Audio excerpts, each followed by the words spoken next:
Hello friends, భారతదేశంలో ఎన్నో వేల ఏళ్ల నాటి అద్భుతమైన ఆలయాలు ఉన్నాయి. కానీ ఈ రోజు నేను మీకు చూపించబోయే ఆలయం వాటన్నిటికంటే భిన్నం. ఎందుకంటే ఈ గుడిని మనుషులు కట్టలేదు. అవును, మీరు విన్నది నిజమే. మధ్యప్రదేశ్లోని మొరేనా జిల్లాలో ఉన్న ఈ కాకన్మత్ శివాలయాన్ని కేవలం ఒక్క రాత్రిలో, అది మనుషులు నిద్రపోతున్న సమయంలో అశరీర శక్తులు అంటే దయ్యాలు కట్టాయని ఇక్కడ వారు నమ్ముతారు.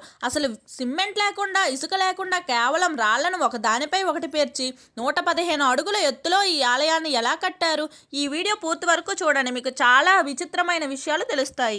ఈ ఆలయం గాల్వేయర్ దగ్గరలోని సిహోనియా గ్రామంలో ఉంది. చరిత్ర తిరగేస్తే 11వ శతాబ్దంలో కచ్చాపగాత రాజు కీర్తిరాజ్ తన భార్య రాణి కాకానవతి కోసం దీన్ని కట్టించాడని ఆధారాలున్నాయి. అందుకే దీనికి కాకన్మత్ అని పేరు వచ్చింది. కానీ ఇక్కడే ఒక వింత ఉంది. ఈ ఆలయ నిర్మాణానికి వాడిన రాళ్ళు ఆ చుట్టుపక్కల 50 నుండి 60 కిలోమీటర్ల వరకు ఎక్కడా దొరకవు. మరి ఆ కాలంలో అంతటి భారీ రాళ్లను క్రేన్లు లేకుండా ఒక్క రాత్రిలోనే ఈ అడవి ప్రాంతానికి ఎలా తెచ్చారు? వేల ఏళ్ల నాటి యుద్ధాల్లో పక్కనే ఉన్న కట్టడాలన్నీ నేలమట్టమయ్యాయి. కానీ ఏ ఆధారం లేని ఈ గుడి మాత్రం అలా నిటారుగా ఎలా నిలబడింది?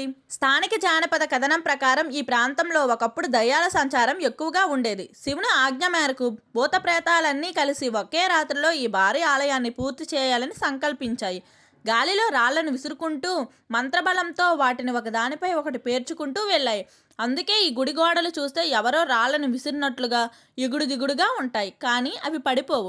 సరిగ్గా సూర్యోదయానికి ముందు ఊరిలో ఒక స్త్రీ తిరగలి విసురుతూ పని మొదలుపెట్టింది. ఆ శబ్దం విన్న దయ్యాలు తెల్లవారిపోయిందని భయపడి శిఖరం పనిని మధ్యలోనే వదిలేసి మాయమైపోయాయి. అందుకే మీరు ఈ గుడిపైన చూస్తే రాళ్ళు అసంపూర్తిగా చెల్లాచెదురుగా పడి ఉంటాయి. ఇప్పుడు మనం గర్భాలయం లోపలికి వెళ్దాం. బయట అంత వింతగా ఉన్నా లోపల మాత్రం పరమశివుడు ప్రశాంతంగా కొలువై ఉన్నాడు. ఇక్కడ శివలింగం చాలా పురాతనమైనది. గర్భాలయం చుట్టూ ఒక గోడలపై అద్భుతమైన శిల్పకళ ఉంటుంది. ఇక్కడ పూజారులు చెప్పే మాటలు వింటే మీకు వెన్నులో వణుకు పుడుతుంది. రాత్రి 7 గంటలు దాటితే ఈ ఆలయ పరిసర ప్రాంతాల్లోకి ఎవరూ రారు. పూజారి కూడా సూర్యాస్తమయం కాకముందే తలుపులు మూసి వెళ్ళిపోతారు. రాత్రిపూట గాలి వీచినప్పుడు ఆ రాళ్ల మధ్య నుండి వింత వింత శబ్దాలు వస్తుంటాయి. ఎవరో మాట్లాడుకుంటున్నట్లు, రాళ్లను కదుపుతున్నట్లు అనిపిస్తుంది అని స్థానికులు చెబుతూ ఉంటారు. భారత పురావస్తు శాఖ కూడా ఈ ఆలయాన్ని చూసి ఆశ్చర్యపోయింది. సాధారణంగా ఏ కట్టడానికైనా బేస్ చాలా పటిష్టంగా ఉండాలి. కానీ ఇక్కడ రాళ్లకు మధ్య గాలి ఆడేంత సందులు ఉన్నాయి. మీరు ఒక చిన్న రాయిని తీసినా మొత్తం గుడి కూలిపోతుందేమో అని అనిపిస్తుంది.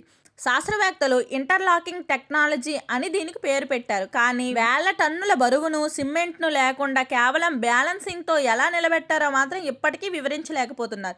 ఈ గుడిని చూస్తుంటే మన పూర్వీకుల దగ్గర లేదా ఆ శక్తుల దగ్గర మనకు తెలియని ఒక అద్భుతమైన టెక్నాలజీ ఉందనిపిస్తుంది. కాకన్మత్ శివాలయం ఇది కేవలం రాయి రప్ప కాదు, మనకు అందని ఒక గొప్ప రహస్యం. కొందరు దీన్ని దయ్యాలు కట్టాయి అంటారు, కొంతమంది గొప్ప ఇంజనీర్ అంటారు.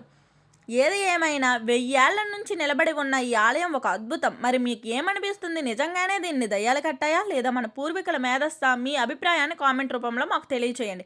ఇలాంటి మరిన్ని మిస్టరీ వీడియోల కోసం మన ఛానల్ని సబ్స్క్రైబ్ చేయండి. మర్చిపోకండి. జై శంభో. బాయ్ ఫ్రెండ్స్, నెక్స్ట్ వీడియోలో కలుద్దాం.